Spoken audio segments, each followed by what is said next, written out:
Now it's the words and the teaching. It's the teaching number 23. This teaching, it's talking about the one who pretends to be God. He replaced by himself the goat, the bull, and the ram. The removal of sins of the Israelites. According to Leviticus chapter 16. Because it's the Leviticus chapter 16 that we can find the bull, goat, and ram, the removal of sins once a year for the Israelites. And that picture that I am teaching you. I have given this teaching that I repeated again today. This situation, immediately you go against the words of that YAHVAH and YAHOSHUAH, the God of Abraham. According to Deuteronomy chapter 4, verse 2. Do not add the words, do not subtract from it. Deuteronomy chapter 4, verse 2. And the Deuteronomy chapter 12, verse 32. Let's read the Deuteronomy chapter 12, verse 32, because we have seen the Deuteronomy chapter 4, verse 2. Let's read Deuteronomy chapter 12, verse 32. See that you do all I command you. Do not add to it or take away from it.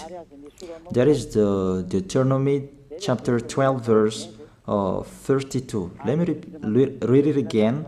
The Deuteronomy chapter 4, verse 2.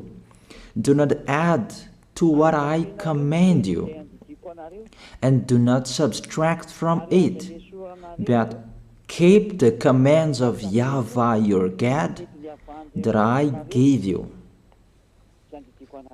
That word really says, do not add these words, do not subtract from what I gave you. What is the words that you cannot add and you cannot subtract? Let's read the Leviticus chapter 16. What is the law of the removal of the sins of Israelite? It's this. Leviticus chapter 16, verse 3, that we begin.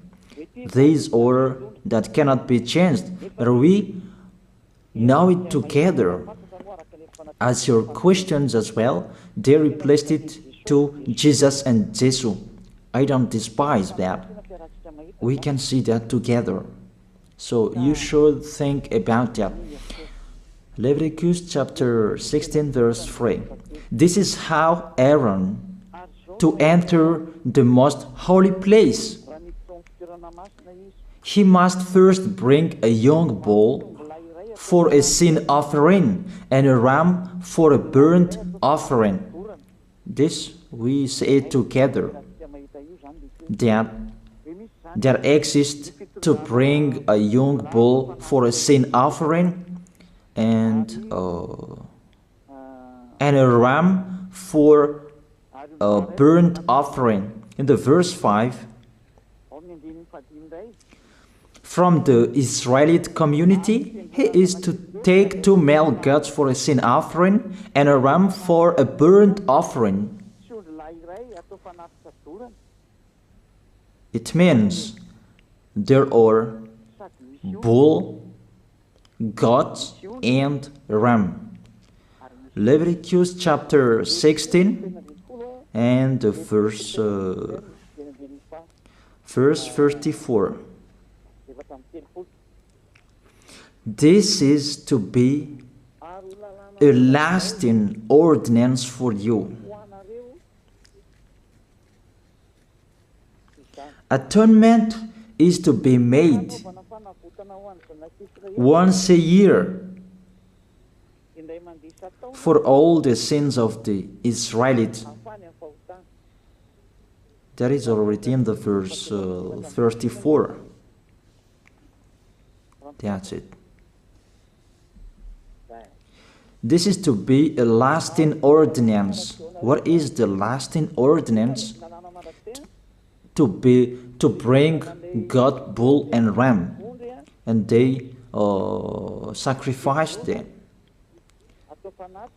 To be once a year full for all the sins of the Israelites. That is the atonement. That is in the verse 34. This is to be a lasting ordinance for you. Atonement is to be made once a year for all the sins of the Israelites. It's hidden, the passage. So that they can be washed away from their sins.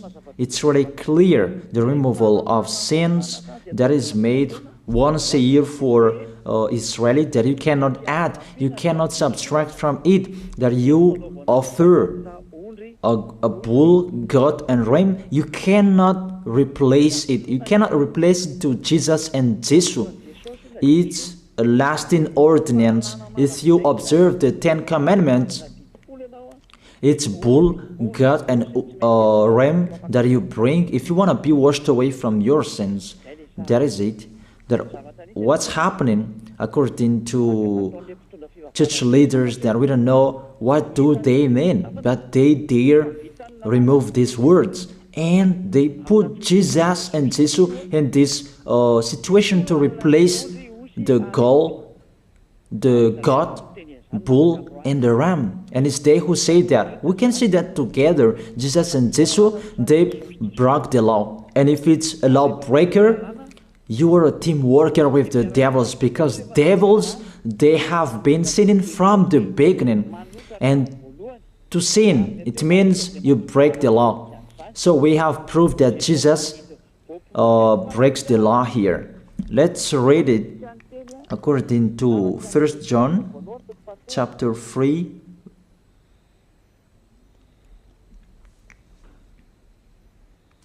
First John chapter 3, verse 4.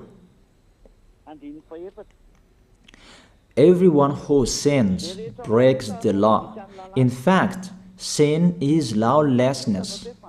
It's really clear. In fact, sin is lawlessness. If you break the law, you are sinners.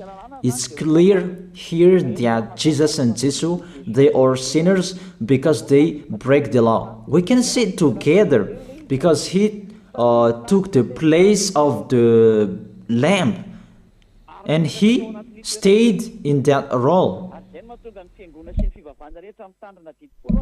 That's why all believers, they observe 10 Commandments, blood Jesus and Jesus.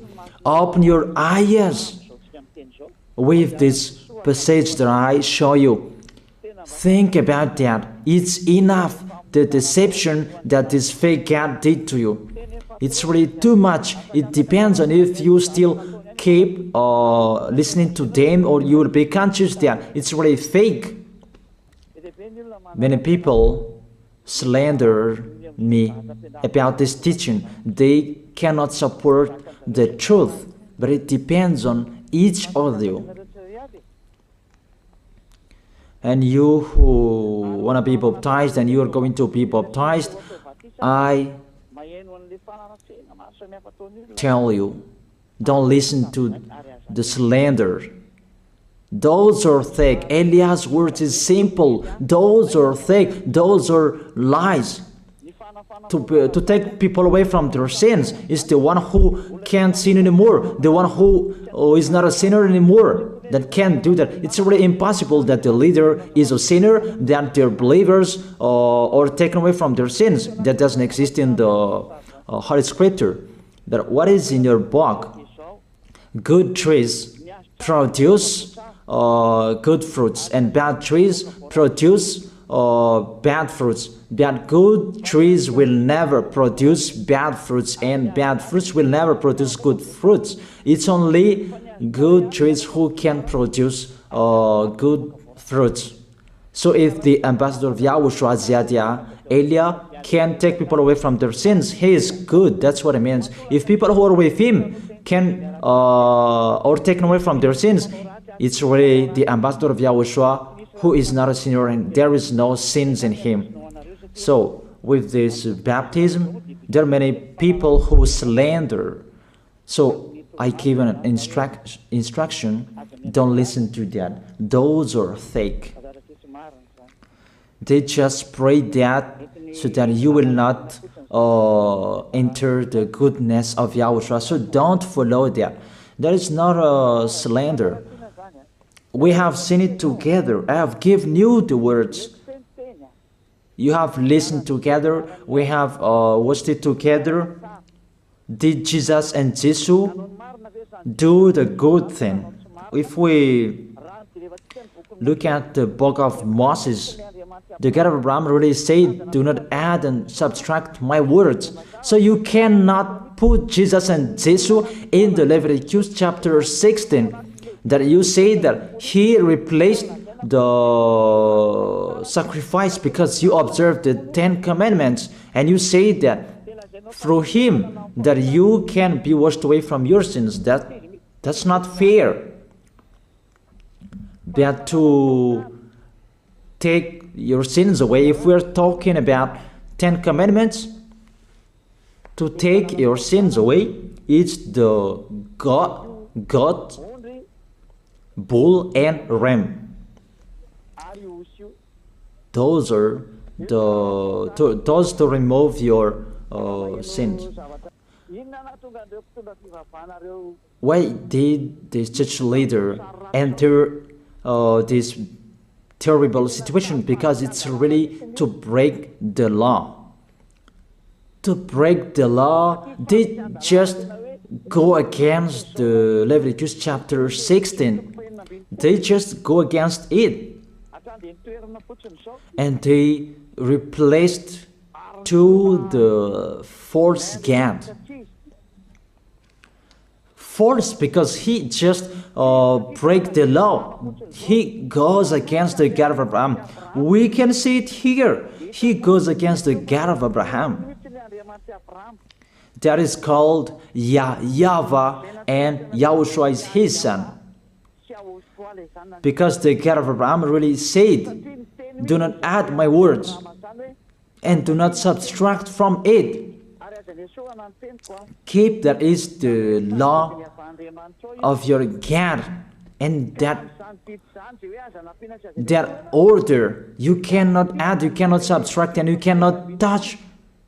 You cannot change the Leviticus chapter 16, because through that you can be washed away from your sins. But no one says that church and priest and pastor to observe the 10 commandments, they must do that sacrifice by offering bull, goat, and ram. That we can see together. None of them do that. Even the 10 commandments they observe. It means they break the law, but they really remove the Leviticus chapter 16, but they replace to Jesus and Jesus.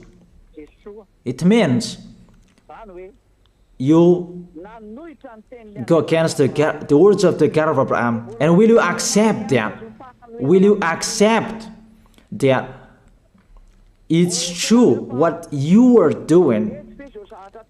Who are you looking for? Is it the God of Abraham that you want to worship? But if it's the God of Abraham that you want to worship, you don't change the Leviticus chapter 16, that you restore the Leviticus chapter 16. That will you do that? And can you do that? The answer, you will not do that. Even through that way that you can be washed away from your sins. So if through that way that you can be washed away from your sins, it means you have to do that. This is the danger thing, that how they did, how they put Jesus in the Leviticus chapter 16. It means it's not the God of Abraham you are worshiping, but if it's the God of Abraham that you worship, he didn't change these words, because he said, do not add and do not subtract from it. And today you dare changing it. Let's check it in Psalm chapter 40. What is the reason that these church leaders stopped the Leviticus chapter 16 and they put Jesus and Jesus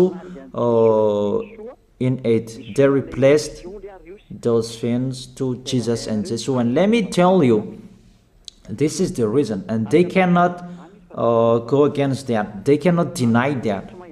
But if they don't know, you should learn. Don't do foolishness anymore. Elia is teaching you.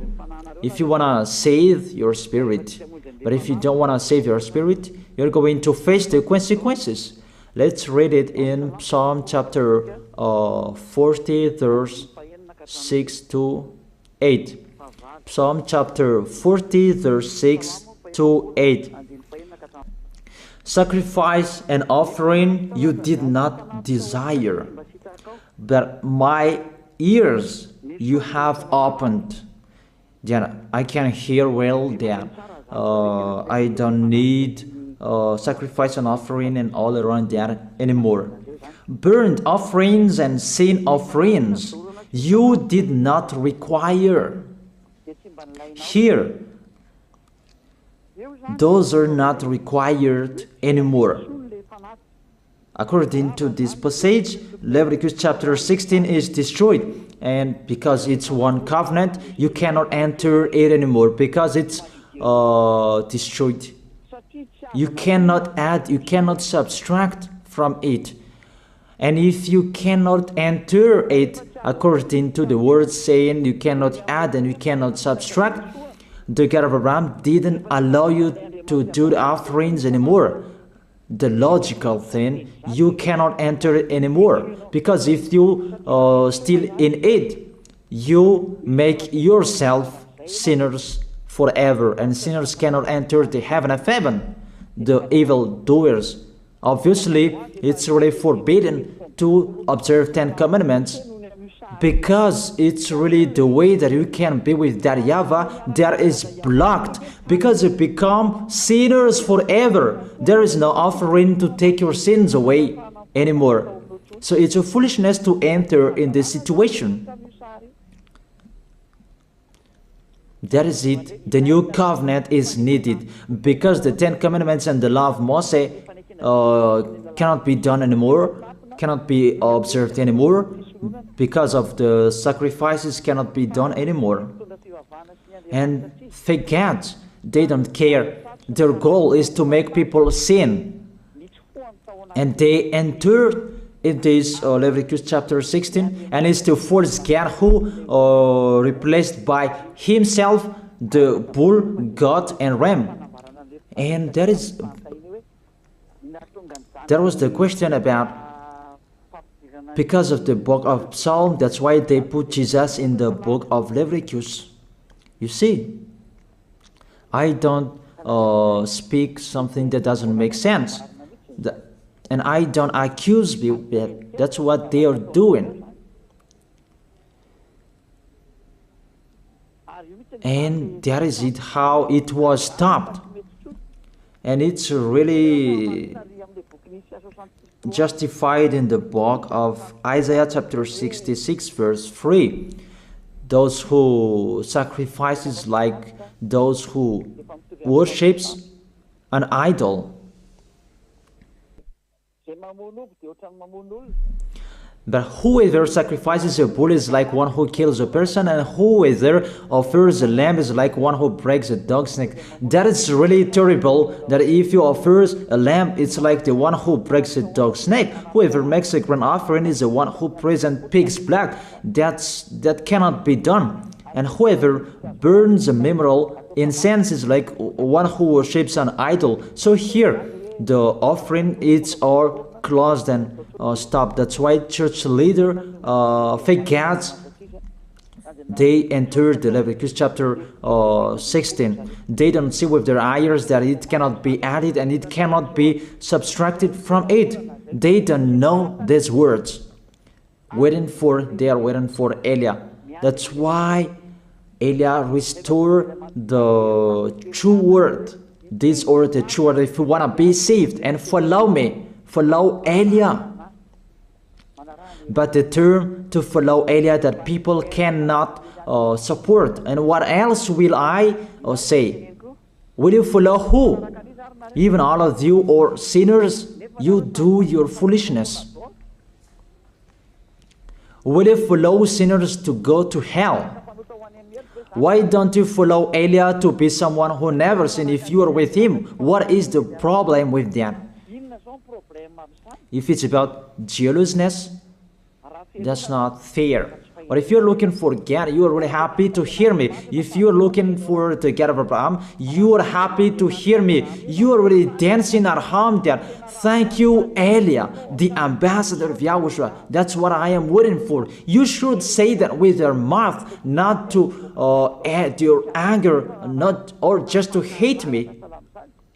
It's really the words that is full of love that I gave you to save you. Your salvation, know how to listen to. And they continued in the verse 7.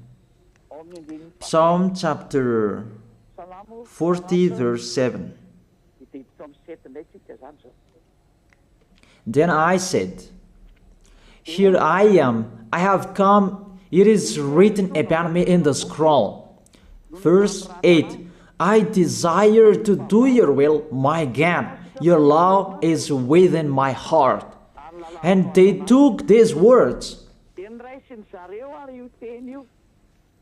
and they said that they see these words, the scroll, and they say that it is Son of the Most High is in the 10 Commandments. Yahushua is his name. They put in the 10 Commandments the Son of the Most High, but yours is Jesus in a wrong way. You put your Jesus in the 10 Commandments, but Yahushua will never enter that because that's really forbidden. It's really prohibited. But the meaning of this scroll that Yahushua said, it's talking about his story in the Sefer Torah of Jews. The Sefer Torah of Jews talked about him. Let's read that. This is this scroll. That doesn't mean that he entered the Leviticus chapter 16. That's really forbidden. But it's the word that was talking about him.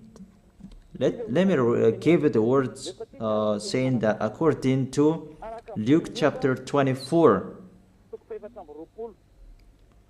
Luke chapter 24 verse 44. He said to them, this is what I told you while I was still with you. Everything must be fulfilled that is written about me in the law of Moses, the prophets, and Psalms.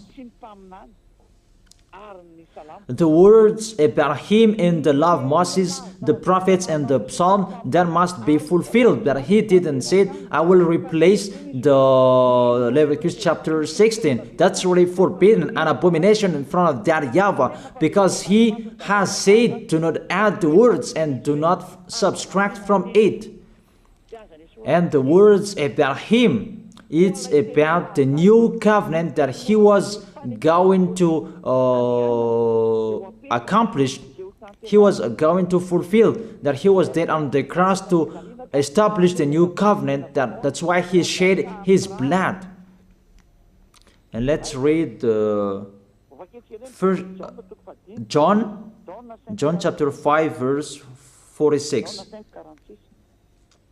John chapter 5 verse 46. If you believed Moses, you would believe me, for he wrote about me. He wrote about Yahushua. That is it in the scroll that is written about me. Moses is included, the one who wrote about him. That doesn't mean that Leviticus chapter 16 is removed and it's replaced by the Son of the Most High. There are many words talked about him by Moses, prophets, and the laws and Psalm. There are many words talked about him. Those are written in the scroll to do your will. Not about Leviticus chapter 16 that you removed and you replaced to the Son of the Most High. That's really an abomination. I've given you the explanation. You cannot add, you cannot subtract the law of Moses. It's a covenant, and there was the blood of the bull. You cannot add, you cannot subtract from it, according to Galatians chapter 3, verse 15. Just as no one can set aside or add to a human covenant that has been duly established, the law of Moses and the Ten Commandments, it's truly established because the blood of the bull was shed, and you cannot add, you cannot subtract from it. Terrible. What's happening? What you are doing, church leaders who are with Jesus and Jesus, you put Jesus in that Leviticus chapter 16 to replace the offerings. Your Jesus, your Jesus, you put him in that situation. I ask you a question. Can you say that you are not sinners with this situation? Because it's really to break the law what your God is doing. If he is sinner, it's logic. You are sinners. Isn't it justify your word saying you must be sinners through this way that you must be sinners and you cannot be washed away from your sins with this situation? That's why I'm calling all of you, come to be baptized. Save your way, save your soul. That's what I mean. Save your souls. He is going to hell if you don't save him. It's really clear. Take your decision. Don't listen to slanders. It's devils who make those slanders to stop your way so that you will not go to the truth. Don't make your ears useless. Look for the God of Abraham. The one who is talking to you, he is his messenger. Know how to listen to. It's really your God who sinned. Normal, you are all sinners. Your God break the law. And now you are all sinners. And you hide in the words that God always put out that we must be sinners. He called sinners to repent. You catch all words. That doesn't make sense, but it's really your God who is sinner. And that's why you are all sinners. That is the picture. Remember, it's a love. What Elia is doing to save you, to teach you the truth so that your mind is open. Save your spirit. Don't be selfish. Don't throw him in hell. Save your spirit. It's the spirit who is crying inside you that you bring him to hell because of your foolishness, because of you protect something that is not truth. I have shown you the truth. It's up to you to think. It's up to you to take your decision. I am talking particularly those who will be baptized and those who are still hesitating. It's clear my words. It's clear my teaching. Take your decision. I emphasize my words. Don't listen to slanders. Slanderers, they are from devils. Good things that I have given to you. There is no good things from slanderers. Those are fake. Those are lies. Don't listen to them in case you will regret. I wish you to be conscious. Let's pray together. I wish you to be blessed by Yahushua. Thank you very much, beloved Father YAHVAH, for those words. It's words to make people conscious to come back to you and to make all children of the Most High to stand firm. Those people that you have saved so that they will stand firm and those who will come, run to Elia. Yahushua, you and Elia, we are one. Thank you very much, beloved Father YAHVAH. Thank you very much, Yahushua. Save people so that they will arrive well in the heaven of heaven. May people will hear the words of Elia and hear the words what I have spoken, and you will justify my words, justify what I have spoken, beloved Father YAHVAH. Glory be to your holy name. Thank you very much for your goodness. In your name, Yahushua, that I make that prayer. Hallelujah. Amen. That is it. I wish you to be blessed by Yahushua for our next meeting tomorrow. Goodbye.